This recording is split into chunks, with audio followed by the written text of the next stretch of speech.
SSC 27 batch test পরীক্ষার কিন্তু আর বেশি সময় বাকি নাই। সো চলো আজকে আমরা একটা ম্যাথ শিখি। যে ম্যাথটার টপিক হচ্ছে এই যে ঘড়ির আমরা দুইটা কাঁটা দেখতে পারতেছি, এই দুইটা কাঁটার মাঝে অ্যাঙ্গেল কত। মানে আমি যখন এই ভিডিওটা রেকর্ড করতেছি তখন বাজে 2:48, রাইট? সো 2:48 এই দুইটা ঘড়ির কাঁটার মাঝে কত ডিগ্রি কোণ আছে। এখন অনেকে মনে করি কি আমরা যে ভাই মাঝের অ্যাঙ্গেলটা ধরেন আপনার 2:45 বাজে, ঠিক আছে, তাহলে এটা 2 এর ঘরে থাকবে, এটা 45 এর ঘরে থাকবে, এই মাঝের অ্যাঙ্গেলটা হবে কোন একটা কিছু হবে না। জিনিসটা এরকম না। দেখো যখনই ঘড়িটা 2:45 গেছে, এই ঘন্টার কাঁটাটা কিন্তু আর 2 এর জায়গায় ও কিন্তু একটু নিচে চলে আসছে, ও 3 এর দিকে যাচ্ছে, তাই না?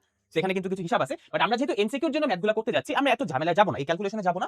আমরা জাস্ট এই ফর্মুলাটা মনে রাখবো। ফর্মুলাটা কি? ফর্মুলাটা হচ্ছে থিটা। এই থিটাটা কি? থিটাটা হচ্ছে ঘড়ির যে দুইটা কাঁটা আছে, কোন দুইটা কাঁটা ভাইয়া? ঘড়ির মিনিটের কাঁটা আর ঘন্টার কাঁটা, মিনিট এন্ড আওয়ার। মিনিট আর ঘন্টার কাঁটার মধ্যবর্তী কোণটাকে যদি আমরা থিটা বলি, এখন এই ঘড়িটাতে সেকেন্ডের কাঁটা নাই, বুঝছো? মানে এই যে মাঝের যে অ্যাঙ্গেলটা, এটাকে আমরা বলতেছি থিটা।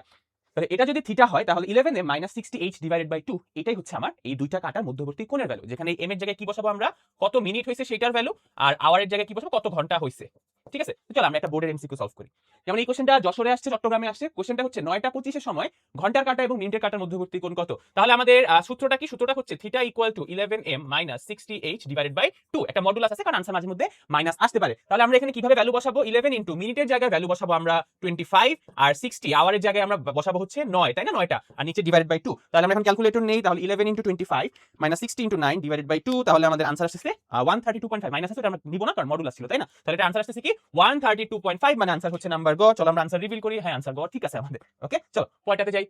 হ্যাঁ, আনসার গ মুছতে ভুলে যাই, আমরা বের করি। 9:45 বলছে, তাই না? তাহলে সূত্রটা কি ছিল? 11 ইনটু এম, তাই না? এম মানে কি? মিনিট। মিনিটের ভ্যালু কত? 45 মাইনাস 60 ইনটু এইচ, এইচ মানে আওয়ার, আওয়ারের ভ্যালু 9 ডিভাইডেড বাই 2। তাহলে আমরা দেখি তো এটার ভ্যালু কত আসে। তাহলে এখানে জাস্ট 25 45 বানাই দিই।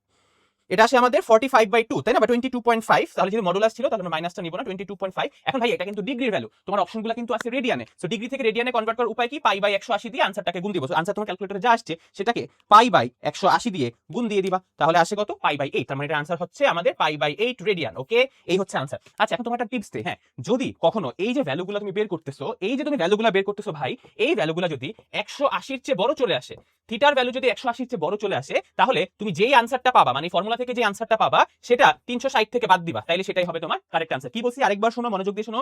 যদি তোমার থিটার ভ্যালুটা, যেমন এখানে যত অঙ্ক করছি, থিটার ভ্যালু কিন্তু 180 চেয়ে ছোট আসছে। যদি 180 চেয়ে বড় আসে, তাহলে 360 থেকে তোমার আনসারটা মাইনাস দিবা, কারণ আমরা আনসারটা 180 মানে 0 থেকে 180-র মধ্যে রেঞ্জটা রাখি। ঠিক আছে, মানে আমরা ওই ছোট অ্যাঙ্গেলটা নেই, বড় অ্যাঙ্গেলটা নেই না। ঠিক আছে, অর্থাৎ আমরা এই যে দেখো এখানে কিন্তু অ্যাঙ্গেল দুইটা, নিচে দিয়ে আসলে কিন্তু অ্যাঙ্গেলটা বড়, তাই না? আর উপর দিয়ে আসলে অ্যাঙ্গেলটা ছোট, এটা প্রবৃদ্ধ কোণ বলি। আর এটা কি বলি না? তো এখন আমরা এই কোণটা নিব না, আমরা উপরে ছোট কোণটা নিব।